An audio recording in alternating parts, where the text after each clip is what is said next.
Hello दोस्तों, कैसे हो आप सभी। मैं बीके सिंह आप सभी का मैथ विद बीके सिंह में स्वागत करता हूं। और मैं आशा करता हूं कि आप सभी स्वस्थ होंगे, मस्त होंगे और अपनी पढ़ाई और सेहत का अच्छे से ख्याल रख रहे होंगे। आज ये हमारा इंग्लिश का 9th सेशन रहने वाला है। और आपको पता है कि इंग्लिश अपन लोग कैसे पढ़ रहे हैं, एक वर्ड से दो वर्ड निकालेंगे और किस किस जगह वो आपको मिसयूज कर सकता है या फिर किस किस जगह आपको कंफ्यूज कर सकता है। तो दोनों के दोनों चीज़ हम कंपैरिजन के साथ पढ़ेंगे कि जिससे आपकी जो भी टेस्ट हो।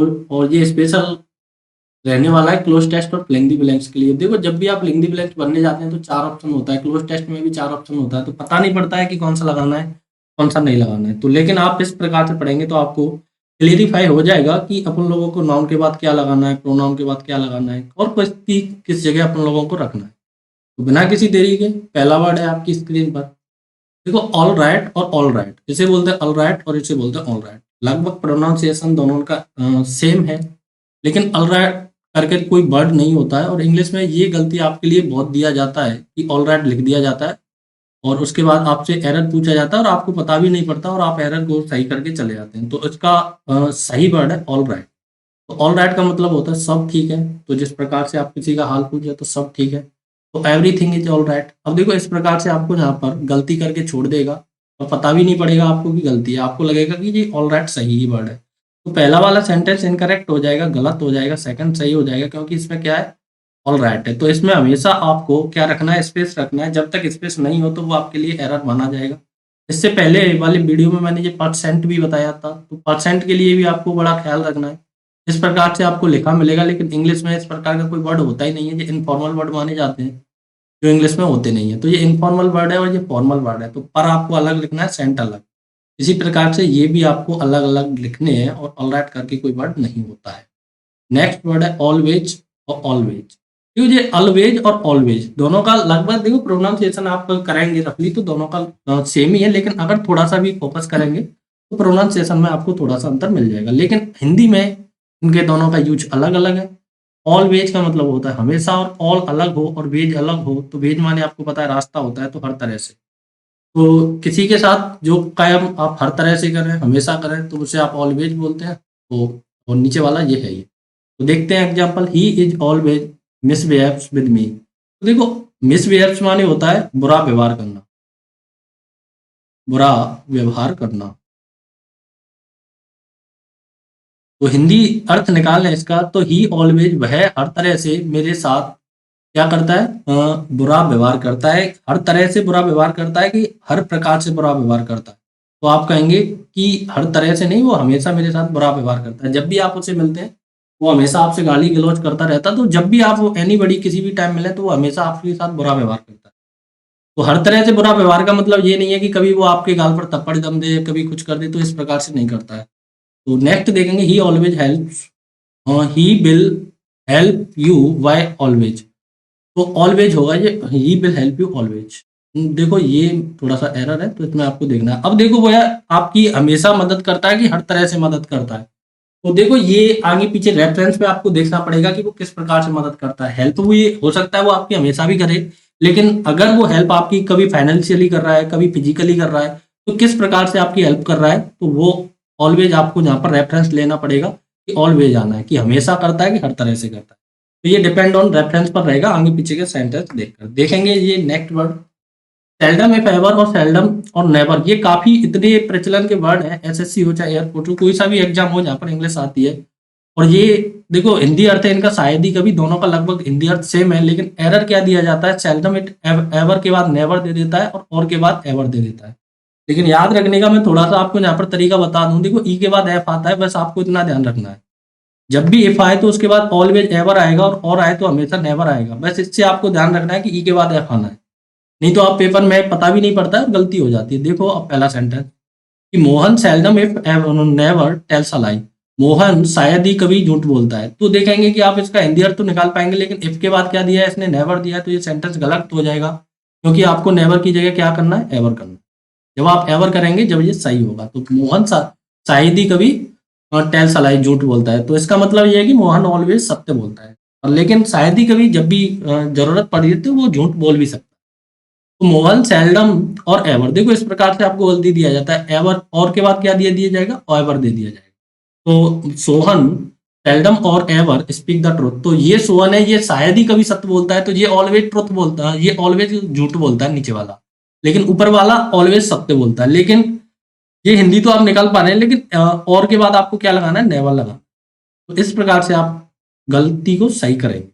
नेक्स्ट सेंटेंस देखो, ये कंजक्शन टॉपिक का एक छोटा सा टाइप है। इस प्रकार से कंजक्शन होते हैं कि एक शब्द के बाद दूसरा शब्द लगाना है, तो ये रिलेटिव कंजक्शन है कि एक वर्ड से दूसरा वर्ड अपन लोगों को रिलेट करना है। तो हार्डली, स्केयरली और बेयरली, तो ये सारे के सारे आपके नेगेटिव एडजेक्टिव है। ये नेगेटिव एडजेक्टिव है। और देखो, एडजेक्टिव का काम होता है एक सेंटेंस को दूसरे सेंटेंस से जोड़ना, चाहे वो सेंटेंस आपका सबऑर्डिनेट को कोऑर्डिनेट से जोड़े, चाहे कंपाउंड को सबऑर्डिनेट से जोड़े, या सबऑर्डिनेट सबऑर्डिनेट से जोड़े, जैसे भी सेंटेंस हो अपन लोगों को जोड़ने होते हैं।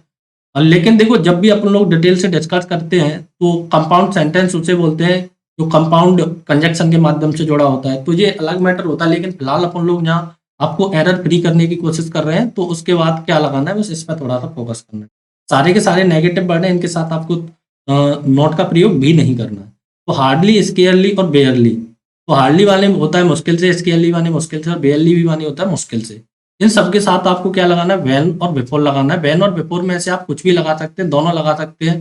दोनों तो नहीं लगाएंगे, लेकिन एक को आप चूज करना होगा, और किसी को भी चूज कर सकते हैं, लेकिन इसके साथ आपको गलती दिया जाएगा इस प्रकार से। हार्डली मुश्किल से ही, या फिर जो ही, हैड आई सीन हिम, मैंने जो ही उसको देखा, या फिर मुश्किल से ही मैंने उसको देखा, देन ही स्टार्टेड वीपिंग, उसने क्या चालू कर दिया, रोना चालू कर दिया। तो देखो, देन का प्रयोग करके इस प्रकार से आपको यहाँ पर क्या दे देगा, गलती दे देगा। तो आपको क्या करना है, व्हेन करना पड़ेगा इस जगह, या फिर बिफोर करना पड़ेगा। दोनों में से आप एक का प्रयोग कर सकते हैं, ये आपके लिए चूजेबल रहेगा। फिर ये ऑप्शन पर डिपेंड करेगा कि क्या ऑप्शन में given. Hardly had I scolded, मैंने जो ही उसको फटकारा, स्कॉल्ड माने होता है फटकारना, him he him that he started weeping, उसने, देन दैट माने होता है तब, तब उसने क्या कर दिया, रोना चालू कर दिया। लेकिन जब भी हार्डली आए तो हार्डली के साथ कभी भी दैट का प्रयोग नहीं करना है। हार्डली के साथ आपको क्या है, व्हेन या बिफोर का प्रयोग करना है। इस प्रकार से काफी गलती पेपर में पूछी जाती है, जो कंजक्शन रिलेटेड एरर होती है। देखो, scarcely had he bought the ticket when the guard show the flag and the train started, तो यूं ही उसने टिकट खरीदी, तब ही गार्ड ने क्या दिखाया, फ्लैग माने होता है झंडा दिखाया, एंड ट्रेन स्टार्टेड, और ट्रेन क्या होगी, चालू होगी। तो देखेंगे कि स्केयरली के साथ इसने क्या लगाया, व्हेन लगाया। तो ये व्हेन भी लगा सकता है या बिफोर भी लगा सकता है। तो ये सेंटेंस कैसा है, आपका करेक्ट सेंटेंस है, एरर फ्री सेंटेंस। तो देखेंगे नेक्स्ट कंजक्शन, हमारा कंजक्शन ही चल रहा है यहाँ पर। तो देखेंगे कि नो सूनर के साथ आपको देन लगाना है। देन का प्रयोग करें अगर प्रेजेंट और पास्ट के दो कार्य होते हैं, ये कब कब आप नो सूनर का प्रयोग कर सकते हैं, तो ये उसके लिए नीचे लाइन लिखी हुई है, इसे आप रीड कर सकते हैं। तो देखो, एक चीज मैं बता दूं, देखो आपको एक तो आपने पढ़ा होगा THEN और एक पढ़ा है THAN। तो देखो, ये एडवर्ब ऑफ टाइम है, ये एडवर्ब ऑफ टाइम है। तो जब भी आपको टाइम का प्रयोग करना है तो आपको ई वाला का प्रयोग करना है, लेकिन ये किसका काम करेगा, आपका कंजक्शन का काम करेगा। तो ये आपको विशेष ध्यान रखना है, जब भी ई वाला आए तो इसका मतलब होता है एडवर्ब ऑफ टाइम। तो ये टाइम के लिए आता है देन और देन।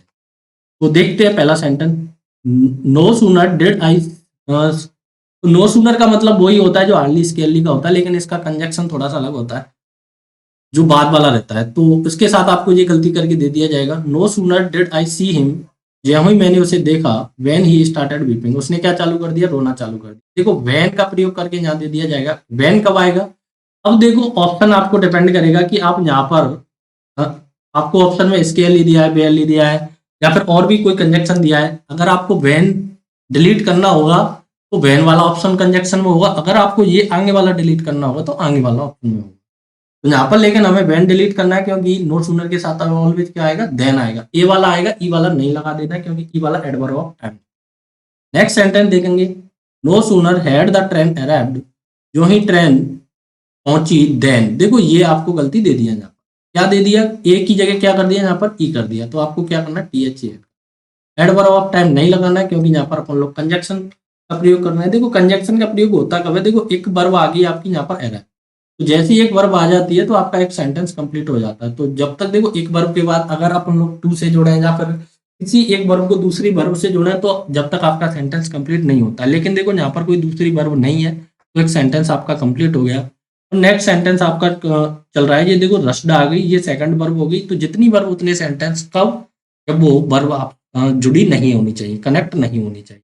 तो ये 2 सेंटेंसों को जोड़ने का काम कर रहा है। 2 सेंटेंसों को ऑलवेज क्या जोड़ता है? आपका कंजंक्शन जोड़ता है।